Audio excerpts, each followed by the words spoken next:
Hey Shakers, and welcome to the Worth Your Salt podcast, the podcast that shakes up your marketing game in the health and wellness industry. We're your hosts. I'm Jennifer Oraqua. And I'm Taylor Perry. Today on Worth Your Salt, we're talking about what, for some in the health and wellness industry, is a sore subject, paid advertising. So many practitioners just start shelling out cash because paid sounds like a silver bullet, and then they become quickly frustrated because those instant results don't come.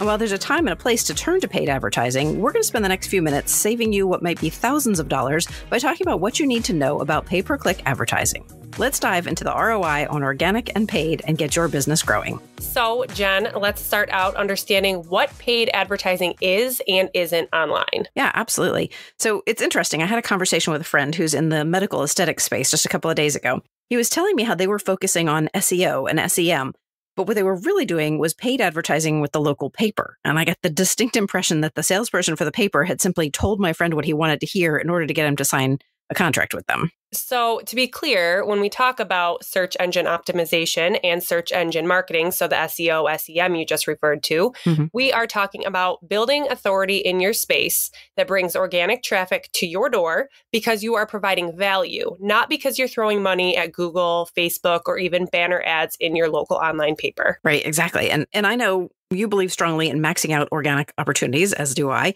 before we give a dime to any agency or platform to increase that visibility. So I want to talk a little bit about what that means and what health and wellness providers should actually be doing. Yeah, so paid ads are meant for immediate, quick visibility. And if you don't have adequate demand for your brand already in place, then you're paying for clicks from unqualified visitors. Okay, so let's dig into that a little bit more. Let's define what an unqualified visitor actually is and what the impact of attracting them can be. So an unqualified visitor is someone who visits your website and they show no interest in engaging with what you have to offer.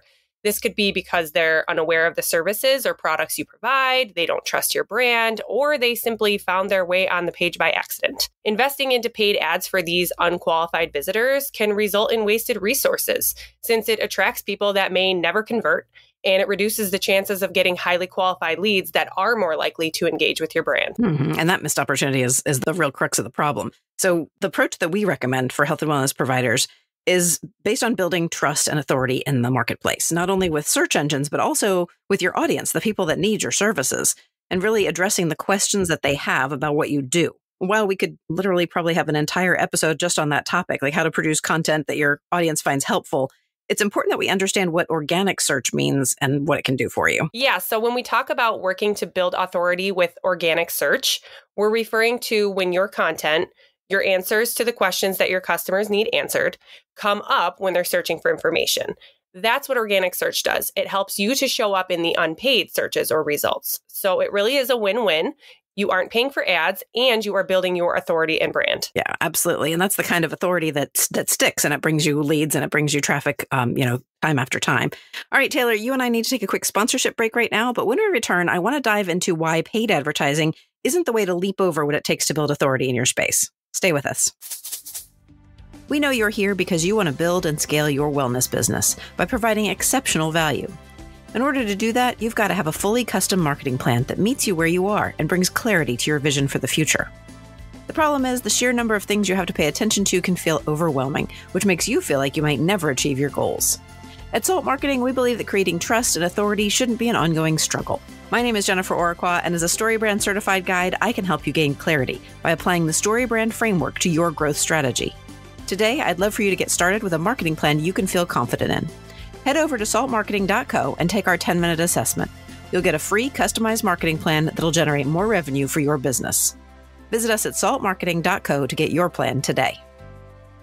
We are back here on the Worth Your Salt podcast. And Taylor, before the break, we were talking about how spending money on paid advertising may not be the answer. So why would we say that when paid seems like a faster way to reach the target market? Well, there's a lot of noise about the success of paid advertising, but what many businesses don't realize is that without a clearly defined strategy, they are just throwing money away with no return. It's important to identify the core objectives and goals before jumping into a campaign. And another thing to consider is that when consumers are using search engines to find information, they may be trained to just scroll past or ignore all the results that are marked as ads. And so this is why creating content that is helpful and valuable can be so important. When people see content on SERP that is both useful and relevant, they are far less likely to tune it out than an ad. Companies need to focus on creating content that offers solutions and educates users on their problem in order to stand out from the many ads that they're presented with every day. Yeah, that makes complete sense. And the truth is, providing potential clients with education about you and what you do. I mean, sharing your brand story, who you are, what you believe, the solutions that you provide, your deep understanding of the problems that your clients face. These are all the things that bring truly qualified visitors to your door. Yes, absolutely. Everything needs to begin with your brand story. Once we have that established, we can create content that reinforces the story again and again. The goal is to firmly seat your practice as a well-known and trusted brand in your space. Yeah, for sure. And I feel like I need to bring something up here because there are a couple of situations in which we actually would recommend running paid ads. So if you've created what we would call pillar content, that is cornerstone content that speaks to your brand story and your target market, but you're not yet well known, you're not a trusted brand, you could theoretically run ads to some of that pillar content that's targeted directly to your ideal customers' questions. So this is where we're creating demand and qualified prospects. Yes, exactly. And after you've established your authority, and maybe if you have a particular promotion, a campaign, a specific event coming up, then you might use PPC advertising to bring attention to that unique event. But to be clear, don't spend money to run ads to promotions or campaigns when you haven't already created the demand you want organically. Yeah, that's a really good point. In there is also the answer to a question I know people are thinking, which is how do I know when it is time to put some money behind paid? So we actually look at how mature your message is relative to search engine results. Are you getting attention for the problems that you actually solve? Are you being found organically for the solutions that you offer? Yes. And that achievement is built on some solid keyword strategy and just really thinking through the searcher's journey. So for instance, we had a client who wanted to run paid traffic to a very, very broad keyword, strength training in this example. There are so many different types of searchers covering this keyword, and there's a good chance the vast majority of them are not even in this client's target market. So first, we worked on identifying the right keyword opportunities that would bring them qualified leads. Strength training might be at the core of their offer, but what about it specifically, or what particular pain point is your target market looking to solve around strength training? That might be strength training for athletes or strength training for women. Even if you can offer services for a wide range of people, it's really better to focus on those long tail keywords to get more bang for your buck with paid ads. Yeah, I love that advice. And as you're building your content, whether it's articles or videos or a podcast like this one, don't be afraid to drill down on that keyword research and make up for the lack of volume by casting a wider net with more defined keywords. All right, Taylor, I think it's time for us to talk about the steps everyone should take to ensure any paid advertising is worth the investment, including keywords, website structure and navigation, on-page optimization, and of course, local SEO. But before we do, it's time for another quick break. We'll be right back after this. You're listening to the Worth Your Salt podcast, and today we're talking about organic versus paid traffic and how you can put both to work in your health and wellness business. We'd love to hear your thoughts, so be sure to join us over on LinkedIn, Facebook, or Instagram at Salt Marketing Co. And let us know how your growth mindset is shifting. We're back. And so going back to keyword research, because I do feel like that's the starting place for what we're talking about. One thing I know we do a little bit differently is we lean into that brand script and use tools like SEMrush or Moz Keyword Explorer. What advice can we give to help identify the terms and phrases that potential customers are using to search for the services related to a business? Yes. So in addition to really helpful software like SEMrush or Moz for keyword research, studying your competitors' content can actually be a great way to get a sense of some of the search terms that they're targeting and how you could differentiate yourself with unique keyword strategies. You can use SEO tools to help you identify top searches and how competitive they are, but really taking the time to look around and see what other people in your industry are doing can give you some really great ideas. And additionally, your target customer's voice should be kept front and center throughout this process because it will help inform the terms and phrases that you choose. So for instance, if you have a product that's marketed towards moms, then words like kid-friendly or family-oriented may be more effective than terms that would be used by a business professional, for example. And another great strategy is social media listening. So by engaging with conversations that are happening across platforms like Instagram, Facebook, TikTok, Twitter, you can better understand what kinds of topics customers care about and then target those keywords in your content. But content strategy also relies on some solid on-page optimization for your content, including title tags, meta descriptions, header tags, and solid URL structure. Having a well-structured page means search engines can find and understand your content more easily, helping you to rank higher in organic search results. Ooh, that all seems like a lot. It all seems kind of overwhelming, but you don't have to go it alone. Professional marketers can help with these things. Salt Marketing can certainly help with these things.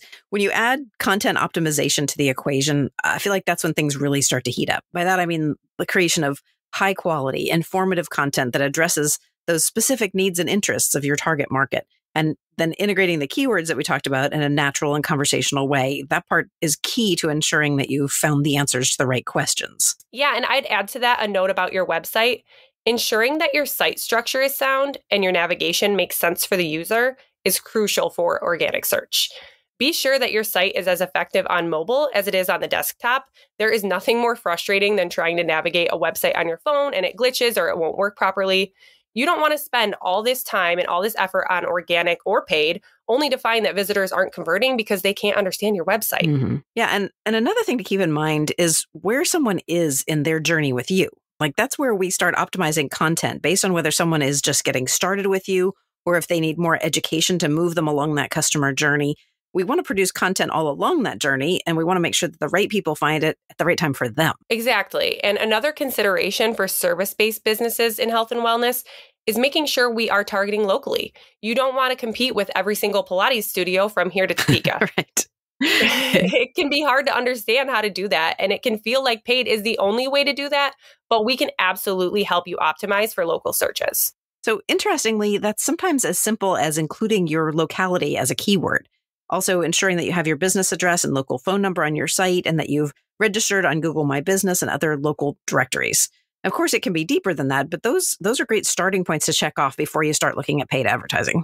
And integrating all relevant social media is also important. All that content we're producing, it needs to be seen by your audience. If you've built an active and engaged list, email is a great way to do that, but your social media can also be a huge boost locally. Yeah, for sure. So bottom line, if your paid advertising isn't performing, take a look at the content and the authority that you're building. A little check I like to do with new clients centers around how much your website says I or we and talks about what you offer. If you're heavily talking about yourself, no one cares. So the minute your website starts to say you or talks about the problems your customers are trying to solve, and by that, I mean, what are they searching for? The better you're going to perform, both organic and paid. Yeah. And one last thing before we wrap things up here, it is really important to do regular monitoring and re-optimize based on what you're seeing. So check those analytics, understand what people are responding to, A/B test those email subject lines, analyze user behavior, and find the relevant metrics for your business, and then adjust your strategies based on those findings. This is, and it should be, a fluid and ongoing process. There's no set it and forget it option. You need to be monitoring continually. All right, that's great advice. And unfortunately, all we have time for today. I hope you're able to follow these steps and continue to refine your SEO efforts. Improve your visibility in search and attract your ideal target market, meeting them right where they are in their journey toward your solution to their challenges. I hope you work to establish a solid foundation for your health and wellness business before you invest in paid advertising. And again, don't feel like you have to go it alone. Salt Marketing focuses solely on the health and wellness industry, and we can help you take a critical look at what you're doing and help you find opportunities for growth. And of course, everything we're talking about today is also over on our blog at saltmarketing.co. Thanks for joining us for this week's episode of Worth Your Salt. Don't forget that a new episode of Worth Your Salt drops every Thursday. You can make sure you never miss an episode by subscribing at saltmarketing.co/worthyoursalt. If you're ready for your Worth Your Salt debut, our team is always looking for outstanding guests. Let us know about your expertise at grow@saltmarketing.co. Finally, leave us a review or give the show a handful of stars wherever you get your content. That's all for this episode of Worth Your Salt. Let's get out there and shake things up.